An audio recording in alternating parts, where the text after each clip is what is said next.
En los días que estuve de vacaciones con mi familia, nosotros tuvimos la oportunidad de visitar librerías, varias librerías en diversos lugares. Y a juzgar por los títulos en los estantes, nosotros podríamos concluir que en estos últimos tiempos hay una verdadera fascinación por lo metafísico, lo que está más allá de lo físico. Una fascinación por todo aquello que está más allá de las realidades que captamos con nuestros sentidos. Los ángeles, la comunicación con el más allá, la vida después de la vida. Por supuesto, casi ninguno de esos libros ha sido escrito desde una perspectiva bíblica, pero muestran el interés de muchos por esas cosas. Recientemente se hizo una encuesta en los Estados Unidos de Norteamérica y el 70% de las personas encuestadas dijo creer en el cielo. La mayoría de la gente posee la sensación de que nuestra existencia no puede estar circunscrita a las experiencias que nosotros tenemos aquí y ahora. Es a eso, entre otras cosas, que se refiere Salomón en el capítulo 3, versículo 11 de Eclesiastés, cuando dice que Dios ha puesto eternidad en el corazón de los hombres. Dios ha puesto eternidad en el corazón de los hombres. De ahí el anhelo constante de alcanzar una comprensión más profunda, más precisa de aquello que es eterno, de aquello que es infinito. Sin embargo, hay una paradoja envuelta en todo esto. Muchos dicen que creen en el cielo y en la existencia de realidades espirituales, pero esa fe que profesan no parece hacer ningún impacto práctico en sus vidas. No parece hacer ninguna diferencia. Eso es paradójico. Dicen creer en la eternidad, pero viven para el presente y procuran disfrutar el presente como si esta fuera nuestra única porción en la vida, como si no hubiese ninguna otra cosa que valiera la pena, ninguna otra realidad que aquello que nuestros ojos ven, aquello que captan nuestros sentidos. Esa es la esencia de la mundanalidad, dice David en el Salmo 17:14, hacer de esta vida y de las cosas de esta vida nuestra única porción. Y lo triste es que eso mismo ocurre también con muchos que profesan ser cristianos. Creen en el cielo, piensan que van camino al cielo, pero esa doctrina tiene poco impacto en sus vidas aquí y ahora. El cielo no es para ellos un tema de constante meditación, ni es aquello que permea predominantemente sus conversaciones cuando se reúnen con otros cristianos. Bueno, yo quisiera que ustedes recordaran o pensaran, ¿cuándo fue la última vez que tú te reuniste con un grupo de creyentes? Y el tema que permeó la conversación no fueron los apagones, no fue la carestía de la vida, sino que se pusieron a hablar del cielo. Piensa cuándo fue la última vez. Esa no es la conversación que generalmente permea nuestras conversaciones. Decimos creer en el cielo, afirmamos poseer la certeza de que Cristo nos abrió el camino que conduce hacia allí, pero vivimos en este mundo como si no hubiese cielo alguno que esperar. Cuando hacemos negocios, cuando establecemos el orden de nuestras prioridades, cuando atravesamos por periodos intensos de aflicción y de dolor, tal parece que en realidad no creemos lo que decimos creer. De hecho, hermanos, es interesante notar que el cielo es una doctrina muy descuidada entre los creyentes y las iglesias contemporáneas. Es una doctrina muy descuidada. Hay tantas cosas que llaman nuestra atención. Tantos afanes y preocupaciones de esta vida presente, tantas cosas de este mundo que nosotros queremos hacer, que nosotros queremos disfrutar, que tal parece que no tenemos ni el tiempo ni la disposición de considerar las realidades eternas. Otras generaciones de cristianos tenían una conciencia más profunda de que nosotros somos extranjeros en este mundo. Pero muchos creyentes de nuestra generación dan la impresión de que se sienten muy a gusto aquí. muy a gusto, de que no anhelan tan profundamente la patria celestial. Puede ser que esto se deba, en parte, a que para nosotros es relativamente fácil profesar la fe de Cristo. No estamos sujetos a las mismas persecuciones y privaciones que muchos de nuestros hermanos tuvieron que enfrentar a lo largo de la historia y que otros enfrentan aún hoy día en otras partes del mundo. Estamos muy cómodos aquí, hasta cierto punto. Ese es uno de los peligros que corren los cristianos en tiempos de paz y de tranquilidad. Para algunos es tan cómoda su situación que tienden a perder de vista la temporalidad y vanidad de la vida presente, a no poner la vista en las cosas de arriba, como dice Pablo en Colosenses capítulo 3. Esta semana recibí una carta por medio del correo electrónico pidiendo oración urgente por los creyentes que viven en Ambon, Indonesia, donde un grupo de militantes islámicos del Lashkar Jihad anunciaron hace unos días que todos los cristianos de esa localidad debían abandonar la ciudad antes del 31 de julio o serían exterminados. Y decenas de miles se vieron obligados a huir de sus casas y hoy, en este mismo momento, se encuentran durmiendo en los bosques con sus hijos envueltos en papeles de periódico o en toallas porque no tienen nada con qué cobijarse. Eso está pasando en este mismo momento, hermanos. Algunos creyentes que fueron rescatados de un barco que se hundió llevaban las marcas de haber sido severamente torturados. También escuché mientras estaba en Estados Unidos recientemente de un pastor que fue apuñaleado en el pecho en frente de sus hijos. Y hasta donde se encuentra severamente herido, si no es que ha partido ya la presencia del Señor. Hermanos, no todos los cristianos en todas las latitudes viven como nosotros vivimos. Y cuando los creyentes se encuentran en una situación como esa en que se encuentran estos hermanos en Indonesia, el anhelo por el cielo se acrecienta enormemente. Enormemente. Pero en tiempos de paz, en tiempos de tranquilidad, en tiempos de bonanza, corremos el peligro de olvidar que este mundo no es nuestro hogar permanente, que estamos aquí de paso esperando aquella ciudad que tiene fundamento, cuyo arquitecto y constructor es Dios. Dios.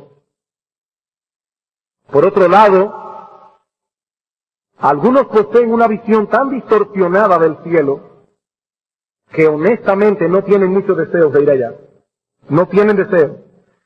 Muchos imaginan el cielo como un lugar etéreo, donde no hay mucho que hacer, que no sea saltar de nube en nube, teniendo cuidado para que no se le caiga el arpa. Esa es la idea que algunas personas tienen del cielo.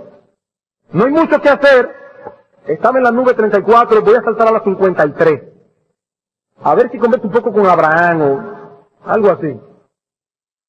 Un predicador decía que cuando él era niño no tenía ninguna ilusión de ir al cielo. Porque cuando él pensaba en ese lugar, se imaginaba algo así como un culto interminable. Donde uno tenía que estar quietecito por los siglos de los siglos. Dice, honestamente yo no tenía ningún deseo de ir al cielo. Otros parecen pensar que este no es un tema relevante. Este no es un tema relevante. En nada nos ayudará con nuestra vida aquí y ahora a considerar un asunto que vendrá cuando tenga que venir. Mientras tanto tenemos muchas cosas serias a las que dedicar nuestra atención. El problema de la energía eléctrica, el problema de la carestía de la vida. ¿Qué será de nuestro país en los próximos 4 años con las nuevas autoridades? Eso sí es serio. Algunos parecen pensar que es un tanto escapista sentarse a meditar en un tema como el cielo en medio de un mundo tan convulso, tan problemático como en el que nosotros vivimos. ¿Nos vamos a poner a pensar del cielo? Otros sencillamente se resisten a considerar este asunto porque francamente les parece complicado y oscuro. Les parece complicado y oscuro. El cielo es tan trascendente, tan glorioso, tan magnificente, y nosotros somos tan pequeños, tan limitados, ¿Qué caso tiene ponernos a considerar un tema que evidentemente sobrepasa en mucho nuestra capacidad de razonamiento? No tiene caso ponerse a pensar en el cielo. Por esas y otras razones, muchos que profesan ser creyentes en Jesucristo y que esperan algún día estar en el cielo, descuidan esta doctrina bíblica. Ahora bien, hermanos, ¿es ese descuido un verdadero problema para el cristiano? ¿Es este tema tan importante?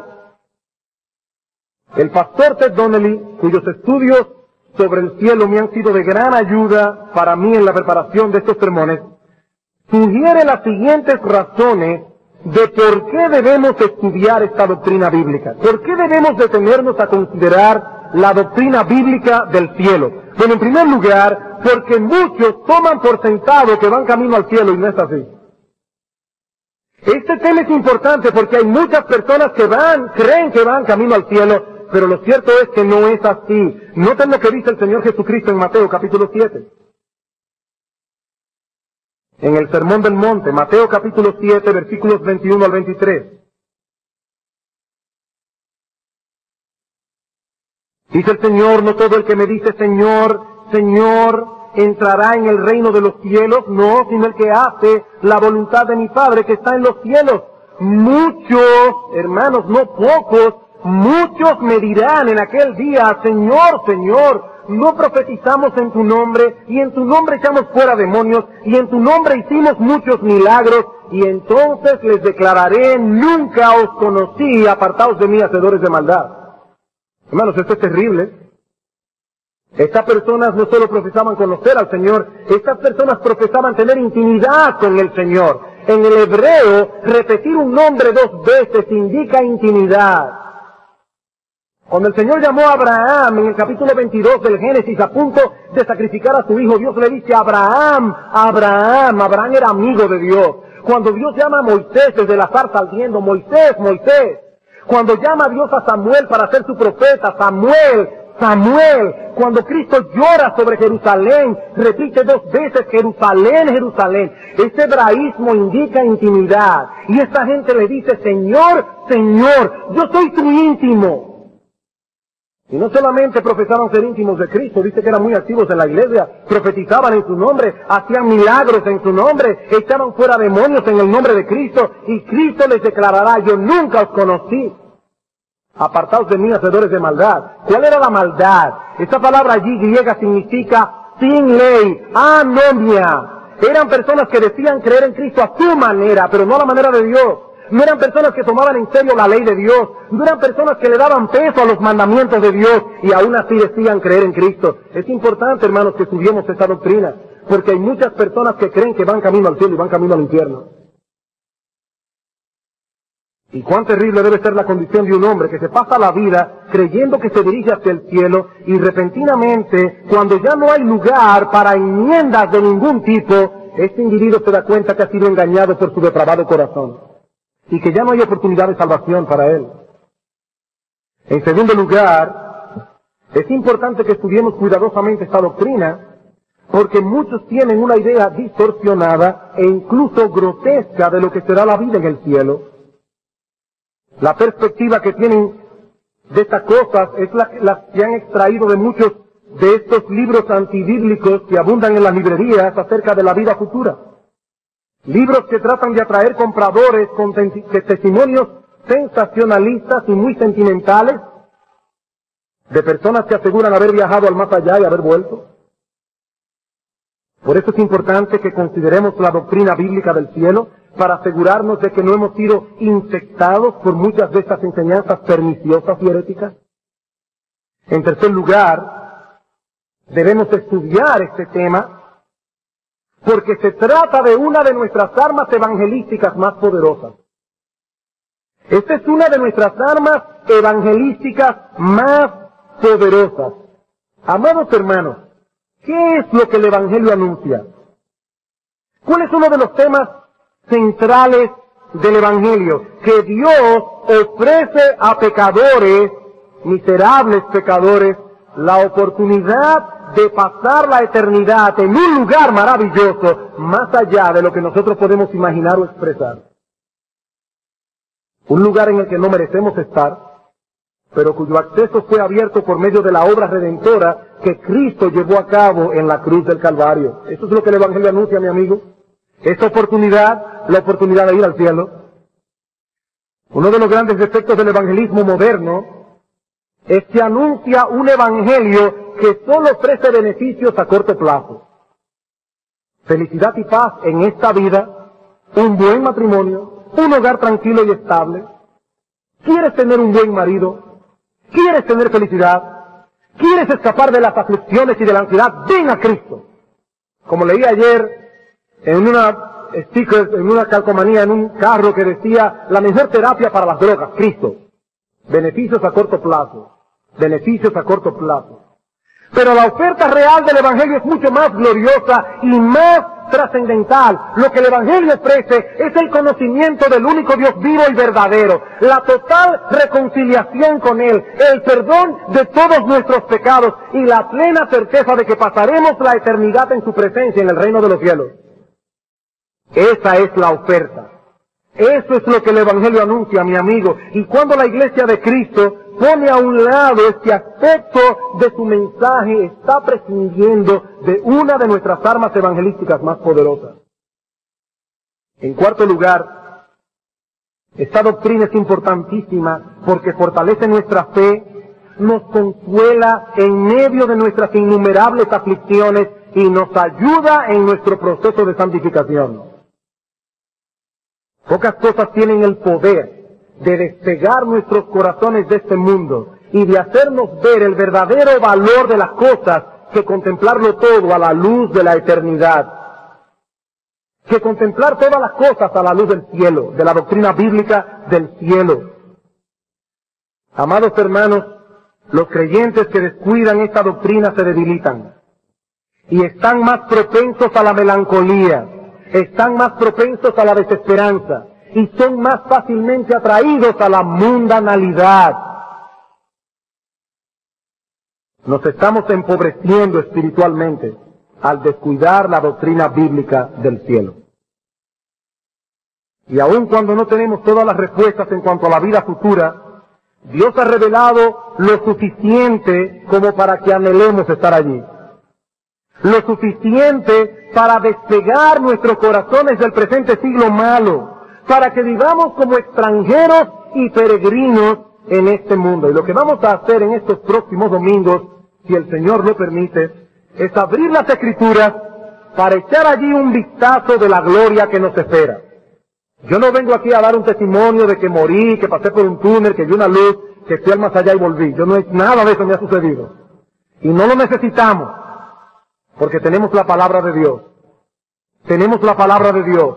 En 1 Corintios capítulo 2, versículo 9, dice el apóstol Pablo que las cosas que Dios ha preparado para los que le aman son cosas que ojo no vio, ni oído yo, ni han subido en corazón de hombre. En otras palabras, se trata de cosas inimaginables, más allá de lo que podemos suponer o concebir o aún expresar. Y yo sé, hermanos, que Pablo en ese pasaje no está hablando particularmente del cielo. No es de eso que Pablo está hablando, pero lo incluye. Esa es una de las cosas que Dios ha preparado para los que le aman. De hecho, ese es el gran final de lo que Dios ha preparado para los que le aman. El gran final. Y noten que eso no es todo lo que Pablo dice en ese texto. En el versículo siguiente Pablo añade, cosas que ojo no vio, ni oído yo, ni han subido en corazón de hombre, son las que Dios ha preparado para los que le aman, pero Dios nos las reveló a nosotros por el Espíritu. Dios nos las reveló. Hermanos, esas cosas no quedaron ocultas. Dios nos las reveló en su santa y bendita palabra. Allí Dios nos dice lo que debemos saber por ahora. Por ahora. Habrá sorpresas en el cielo, cosas increíblemente maravillosas que nosotros ahora ni siquiera podemos concebir, pero Dios nos ha dicho lo suficiente. Vamos entonces a tomar el brochure turístico. Vamos a dar un tour por el reino de los cielos. Pongamos la mira en las cosas de arriba, viendo lo que no se ve, porque las cosas que se ven son temporales, las que no se ven son eternas. Ahora en el tiempo que nos resta, luego de esta inusualmente larga introducción, consideraremos lo que ha de ser el fundamento de estos estudios. El tema que consideraremos en esta mañana es el siguiente.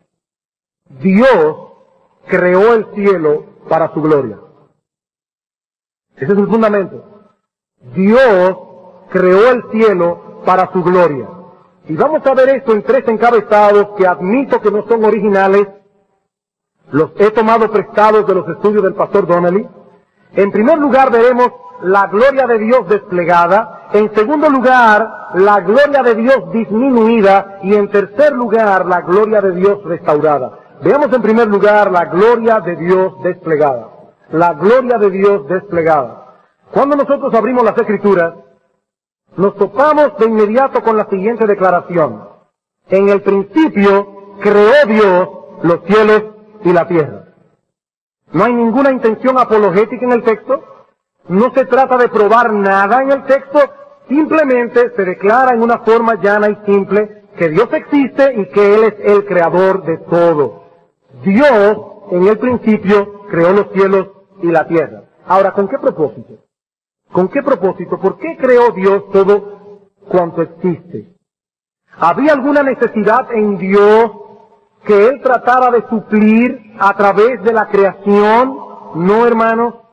La palabra de Dios nos enseña que Él subsiste por sí mismo, que Él no necesita nada fuera de sí mismo para ser plenamente feliz, plenamente bienaventurado, plenamente dichoso. Dios es completo en sí mismo. ¿Por qué creó Dios entonces los cielos y la tierra? La respuesta de la Biblia es clara y contundente: para su gloria. Para su gloria. Cada átomo que Dios creó, cada segundo en el tiempo, existe para la gloria de Dios. Hablando de su pueblo escogido en Isaías capítulo 43, versículo 7, dice el Señor: para gloria mía los he creado. Para gloria mía. En Efesios capítulo 1, los versículos 11 al 12, Pablo dice que fuimos predestinados para salvación conforme al propósito del que hace todas las cosas según el designio de su voluntad, a fin de que seamos para alabanza de su gloria. ¿Por qué nos escogió Dios para salvación? Para alabanza de su gloria. Todo lo que Dios hace es conforme a ese designio. Todo fue hecho para su gloria, porque de Él y por Él y para Él son todas las cosas, dice Pablo en Romanos 11:36, a Él sea la gloria por los siglos. Amén. A Dios sea la gloria. Todo procede de Él, todo fue hecho por Él, todo fue hecho para Él. Conclusión, que a Él entonces sea la gloria. Y solo a Él. Ese es el propósito maestro de todo cuanto existe, incluyendo, por supuesto, la existencia del cielo.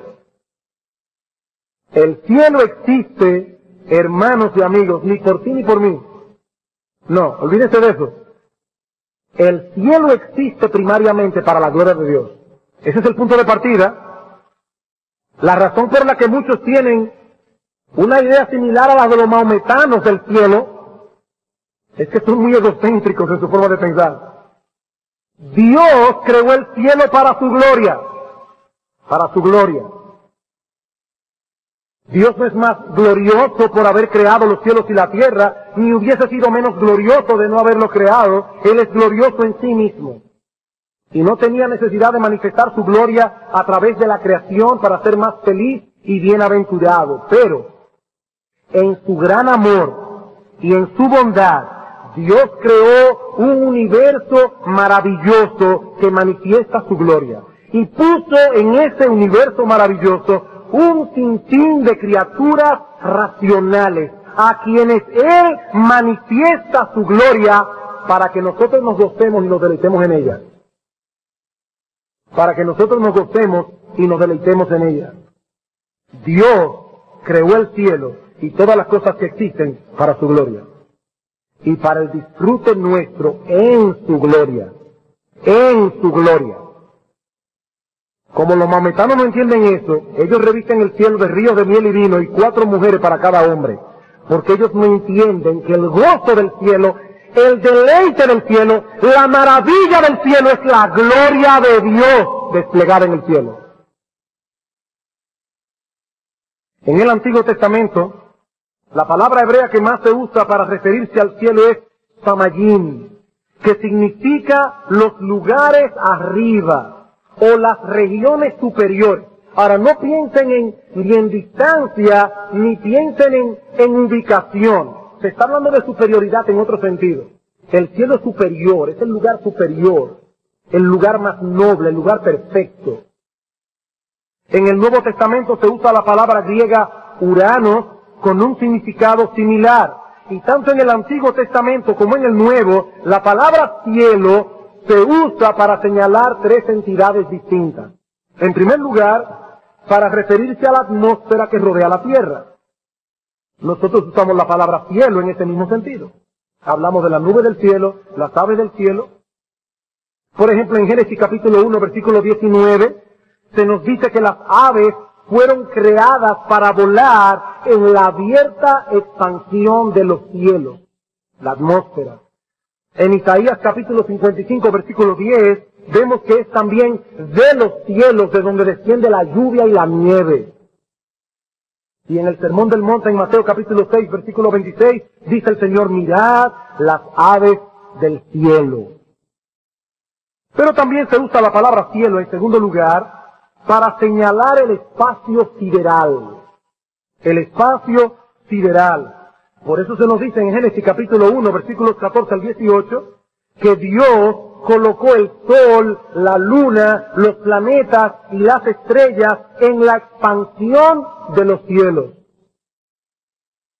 Pero la sección del cielo que más nos interesa en el presente estudio no es la de la atmósfera ni la del espacio sideral. La Biblia habla también del cielo como el lugar de la morada o habitación especial de Dios. La habitación especial de Dios. Ese es el uso primario que se le da en la Biblia a la palabra cielo. ¿Qué es el cielo? El hogar de Dios. Por ejemplo, en Isaías capítulo 63, versículo 15 dice, mira desde el cielo, le dice Dios, el profeta a Dios, y contempla desde tu santa y gloriosa morada. ¿Qué es el cielo? La gloriosa y santa morada de Dios, dice Isaías. Ese es el sentido en el que Cristo usa la palabra cielo en el inicio de la oración modelo. Padre nuestro que estás en el cielo. En el Antiguo Testamento se le llama a ese lugar donde Dios habita el cielo de los cielos. Los cielos son maravillosos, pero lo maravilloso es el cielo de los cielos. Y Pablo en el Nuevo Testamento le llama el tercer cielo. No es la atmósfera, no es el espacio sideral, es donde vive Dios. El lugar donde Dios se manifiesta en una forma especial, su morada, su hogar. Ahora, hermano, debe haber una buena razón para que Dios haya escogido la misma palabra para referirse a la atmósfera, al espacio sideral y al lugar de su morada. Debe haber alguna buena razón para que las tres cosas se llamen el cielo. El cielo. Y es, probablemente, que estos cielos que nuestros ojos ven, estos cielos que podemos captar con nuestros sentidos, nos hablan del cielo y de la gloria del Dios del cielo. Dice David en el Salmo 19, los cielos cuentan la gloria de Dios y el firmamento anuncia la obra de su mano. En los cielos nosotros encontramos un despliegue del poder, la grandeza y la sabiduría de Dios. Hermano, yo me pregunto, ¿acaso hay algo en la creación perceptible a simple vista para todo hombre, no importa dónde se encuentre, en África, en China, en República Dominicana. Hay algo en la creación perceptible a simple vista para el hombre, más glorioso, más magnificente y más sobrecogedor que el cielo. El cielo, este cielo que ustedes ven y yo veo. Hay algo más glorioso. Pocas cosas son más deleitosas a la vista que observar el cielo en un atardecer. Sobre todo en noviembre y diciembre. Qué hermosos son los atardeceres de noviembre y de diciembre, y a veces de enero. Cuánta delicadeza en los tonos con que se tiñe el firmamento cuando el sol va cayendo al final de la tarde. Y uno se sobrecoge. Eso es un pequeño adelanto de lo que será la vida en el cielo. En el cielo de los cielos, en el tercer cielo. Y si miramos hacia el espacio, en una noche sin nubes y en medio de un buen apagón, aún sin tener telescopio, quedamos maravillados ante el espectáculo que contemplan nuestros ojos. Hermanos, cuán pequeños nos sentimos ante tal inmensidad. La distancia que separa el Sol de la Tierra es de unos 150 millones de kilómetros, allí mismo. Y la estrella más cercana se encuentra a una distancia 270,000 veces superior a esa. Y como yo no puedo calcular eso, mi mente no me da para tanto, es mejor decirlo así. El Sol está allí mismo a 150 millones y la estrella Próxima Centauro se encuentra a una distancia 270,000 veces mayor. Consideren, hermanos, que en nuestra galaxia hay cientos de billones de estrellas en esta galaxia. Cientos de billones de estrellas. Y en el universo entero existen millones de galaxias iguales a esta. Millones de galaxias, y en cada una probablemente hay billones de estrellas. Billones. Hermanos, estos no son más que destellos de la grandeza, la belleza, la magnificencia del cielo, el lugar de la gloria de Dios, el lugar destinado para aquellos que aman a Dios. Destellos. Sí, Dios está en todas partes, eso lo sabemos. Pero es en el cielo donde Él manifiesta su gloria con más esplendor. Es allí donde brilla, como en ningún otro lugar, las perfecciones de Dios. Alguien decía que nosotros somos más como somos en nuestro hogar. Usted quiere conocer a una persona, vaya a conocerla a su casa. En el caso nuestro tenemos a veces incongruencias. Dios no tiene incongruencias. Pero la Biblia dice que el cielo es el hogar de Dios. Allí es donde Él se manifiesta total y abiertamente como Él es. En los otros lugares Él no se manifiesta distinto a lo que Él es. Estamos diciendo que allí hay una manifestación más plena de su gloria. En el cielo, porque ese es su hogar. Esa es su casa. Y esa es la casa donde tú y yo estaremos, mi hermano, por toda la eternidad, por los siglos de los siglos, deleitándonos en la gloria de Dios. No en ríos de miel y vino y con 4 mujeres a nuestra disposición. La gloria de Dios. El cielo, dice alguien, es donde Dios revela más claramente quién Él es. Donde su gloria brilla más esplendorosamente. Por eso, cuando un creyente muere, ¿qué se dice? Se fue a la gloria. ¿Eso es correcto? Se fue a la gloria. Al morir, los creyentes entran en la gloria, porque sus almas parten directamente a ese lugar donde Dios manifiesta su gloria en todo su esplendor. Es la gloria. Dice el salmista en el Salmo 73, versículo 24, me has guiado según tu consejo y después me recibirás arriba en gloria. Y dice en Hebreos capítulo 2, versículo 10, que Cristo hizo todo lo que hizo para llevar muchos hijos a la gloria. A la gloria. La Biblia identifica de tal manera el cielo con la gloria de Dios, que ambos términos, cielo y gloria, son intercambiables en las Escrituras. El cielo es la gloria y la gloria es el cielo. Así que Dios creó el cielo para la gloria de su santo nombre.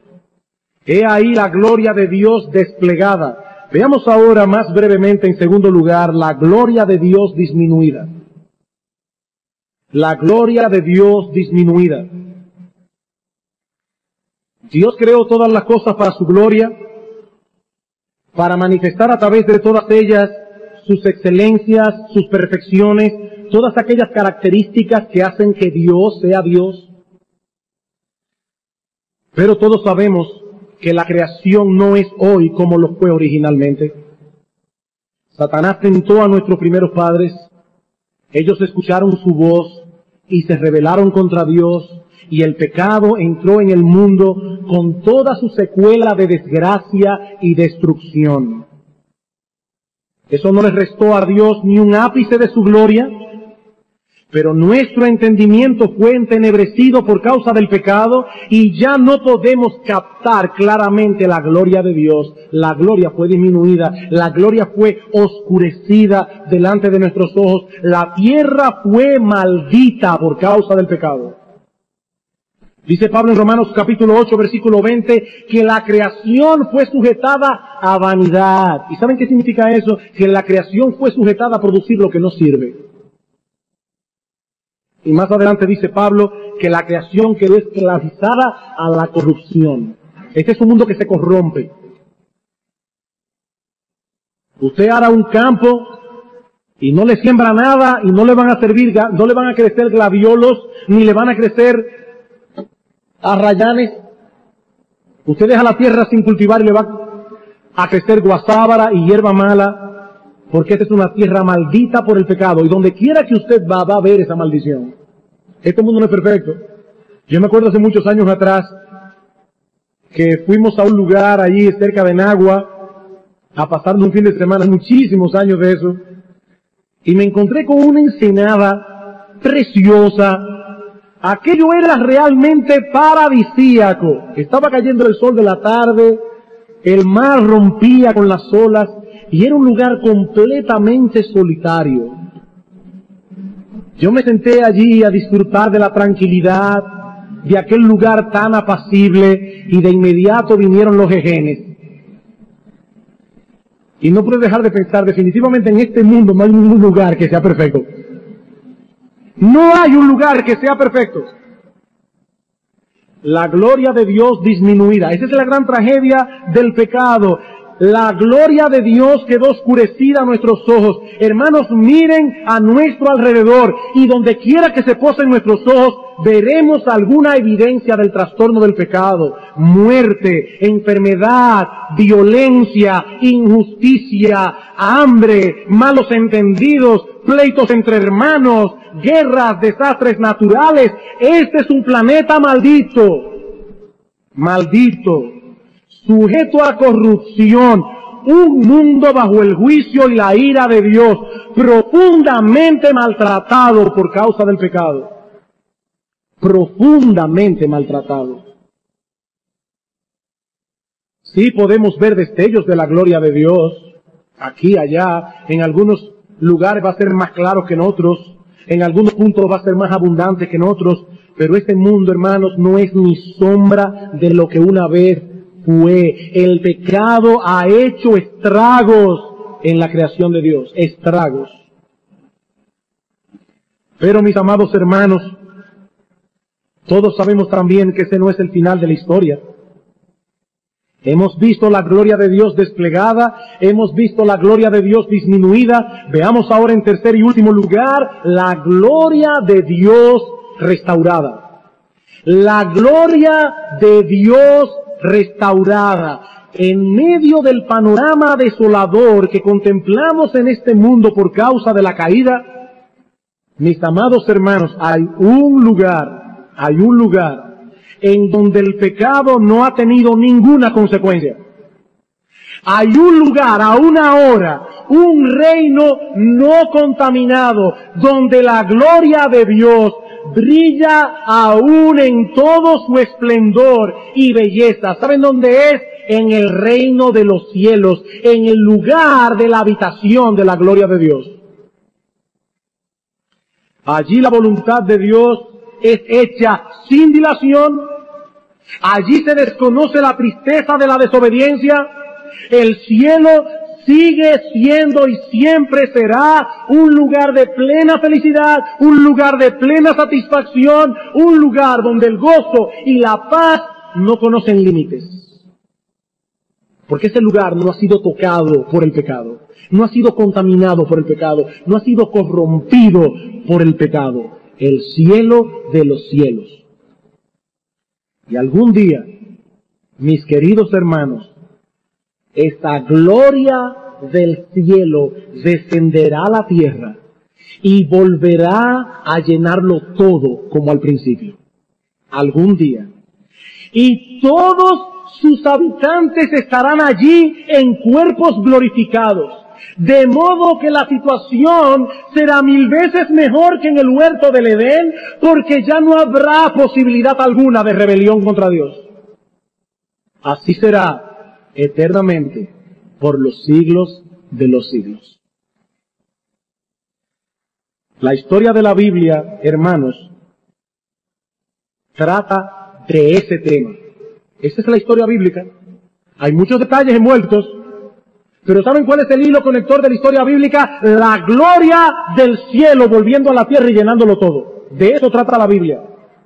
La gloria del cielo volviendo a la tierra y llenándolo todo y dominándolo todo otra vez. Todo lo que la Biblia habla es acerca de esta restauración de la gloria de Dios. El cielo es el lugar donde se encuentra esa gloria y de donde descenderá a la tierra al final de los tiempos para que todo vuelva a ser excesivamente glorioso. Excesivamente glorioso. Fue para eso, mis amados hermanos, que nuestro Señor Jesucristo, la segunda persona de la Trinidad, vino a la tierra, vivió una vida perfecta, murió en una cruz, resucitó al tercer día y ascendió a los cielos para que la gloria de Dios vuelva a brillar en toda su plenitud, en todo su esplendor, en toda su magnificencia, en todo el universo. Eso fue lo que hizo Cristo. Eso fue lo que hizo Cristo. Es de eso que se trata todo esto. Ese es el foco central del Evangelio de Jesucristo, la restauración de la gloria de Dios en los cielos nuevos y la nueva tierra. Por eso cuando Cristo vino al mundo, dicen los evangelios, en el Evangelio de Lucas de manera particular, que una multitud de ángeles en los cielos aparecieron cantando y alabando a Dios y diciendo, gloria a Dios en las alturas. Gloria a Dios en las alturas. Y en la tierra, paz, buena voluntad para con los hombres.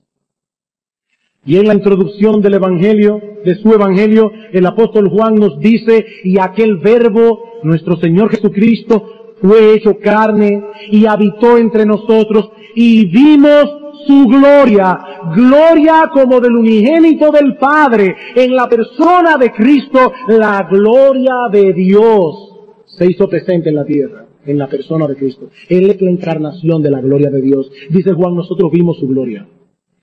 Y ya casi al final de su ministerio, en Juan capítulo 17, en la oración sacerdotal, Cristo le dice al Padre, Padre, yo te he glorificado en la tierra.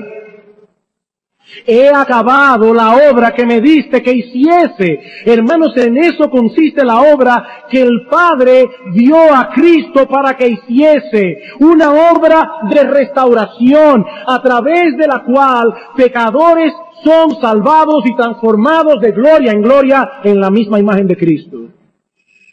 Y dice Cristo, Padre, yo hice eso. Yo hice eso. Hombres y mujeres que ahora viven para la gloria de Dios, no perfectamente, porque el pecado todavía mora en ellos y no han sido aún glorificados, pero cuyo destino será morar eternamente en el cielo, donde la gloria de Dios será contemplada, exaltada y disfrutada por los siglos de los siglos. Amados hermanos, ¿para qué creó Dios el cielo? No fue primariamente para hacernos felices. Vamos a ser felices en el cielo, créanmelo. felices.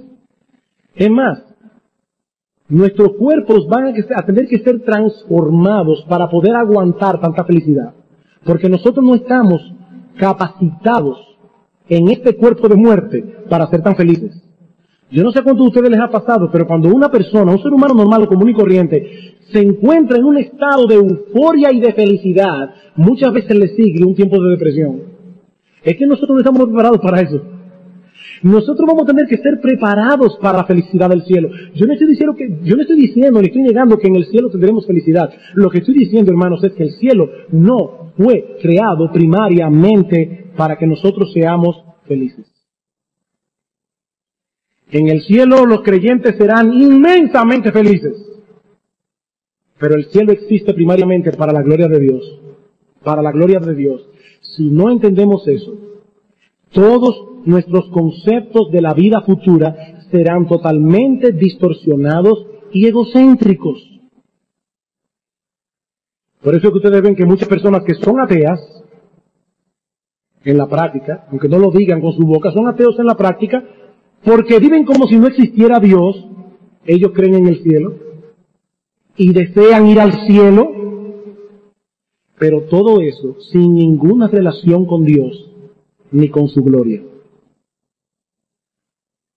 Por eso debemos comenzar este estudio sobre el cielo, estableciendo esta enseñanza vital de las Escrituras. El cielo existe para la gloria de Dios. Antes de considerar cómo es el cielo, quiénes son los que habitan en el cielo, qué es lo que vamos a hacer eternamente en el cielo, es importante que establezcamos esta verdad. Dios creó el cielo para su gloria. Puede ser que algunos se sientan decepcionados en esta mañana, porque el miércoles estuvo aquí, oyó que se iba a predicar del cielo, y él deseaba escuchar acerca de los detalles de la vida futura. Yo vine aquí esta mañana porque me dijeron que se hablaría del cielo, pero este predicador se ha concentrado en la persona de Dios y en la gloria de Dios. Mi amigo, si tú no estás interesado en la persona de Dios y en la gloria de Dios, tampoco tienes razón alguna para estar interesado en este tema, porque si permaneces en esta condición, tú nunca entrarás en el cielo. Nunca entrarás en el cielo. Si para ti la persona de Dios y la gloria de Dios no es un asunto importante, tú no vas camino al cielo. Tú no vas camino al cielo. Hermanos, no podemos pensar en el cielo sin pensar primeramente en Dios y en su gloria. Está la conexión que en la Biblia se intercambia la palabra Dios y la palabra cielo. Tanto se habla del reino de Dios como del reino de los cielos. Cuando el hijo pródigo fue a su padre, luego de haber vuelto en sí, que le dice: Padre, yo he pecado contra el cielo. ¿Contra quién pecó él? Contra Dios. Pero es que el cielo es Dios, Dios es el cielo. O el cielo es el cielo más bien porque Dios está en el cielo. El cielo es el cielo porque Dios está en el cielo. Cuando pensamos en el cielo tenemos que pensar en Dios y en su gloria. Mi amigo que estás aquí en esta mañana, si para ti la gloria de Dios no es un asunto importante, si la persona de Dios no es un asunto importante, mi amigo, tú estás en las más terribles de las condenaciones. Tú debes ir a Dios y confesar la dureza de tu corazón y que cambie las prioridades que tienes en tu mente, porque no tienes en el número 1 de tu lista la cosa más importante. La cosa más importante. Amados hermanos, algún día nosotros veremos en todo su esplendor la gloria del Dios del cielo. Créame, y nos gozaremos en ella, y nos deleitaremos en ella, sin un ápice de tristeza, de dolor y de ansiedad. Estaba pensando en esta semana, en ese texto de los evangelios que dice, hablando de los condenados, allí será el lloro y el crujir de dientes. Pero hermanos, usted está comparando con otros que no estarán en esa condición. Ellos estarán en la oscuridad, ellos estarán en dolor, allí será el lloro y el crujir de dientes. Pero ese texto implica algo opuesto. Nosotros estaremos en una situación completamente diferente. Nosotros estaremos en luz, en paz, en gozo, en deleite, en satisfacción plena, por los siglos de los siglos. Esa es nuestra esperanza, hermanos. la esperanza de pasar la eternidad en la presencia de Dios, disfrutando de una paz y un gozo que es sencillamente incomprensible para nuestro ser en nuestro estado actual. Es pertinente que meditemos continuamente en el cielo, y más ahora, hermanos, más ahora que estamos estrenando un nuevo gobierno, más ahora. Hermanos, nosotros oramos por las autoridades superiores, oramos por ellos, es nuestro deber, y es nuestra esperanza, es nuestro deseo, que Dios en su gracia común bendiga a nuestro presidente, la vicepresidenta, el gabinete, que hagan un buen gobierno. Ese es el deseo de nuestro corazón, porque nosotros nos vamos a beneficiar de eso. Pero hermanos queridos, el único gobierno en el que confiamos plena y absolutamente es el gobierno de Dios. El gobierno de Dios. Su gobierno no dura 4 años, su reino es eterno, es perfecto, y nosotros los creyentes reinaremos con Él por los siglos de los siglos. ¿Saben una cosa, hermanos? Ya el decreto se emitió, yo no sé qué número es, pero ya el decreto se emitió. Ya fuimos nombrados, somos ciudadanos del reino de los cielos. Esa es nuestra gloria, hermanos.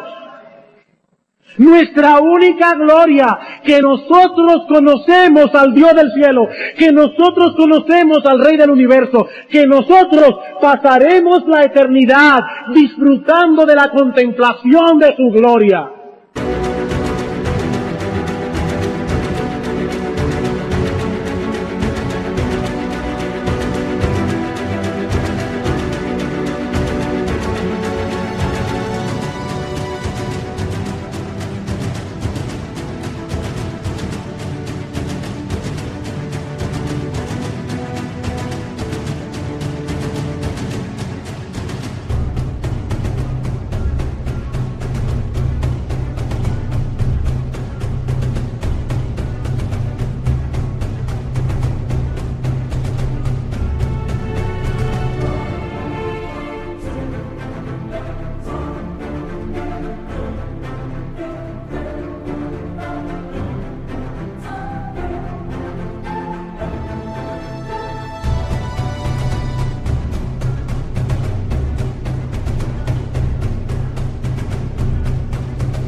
Esa es nuestra gloria, ese es nuestro gozo, esa es nuestra esperanza, no ninguna otra cosa.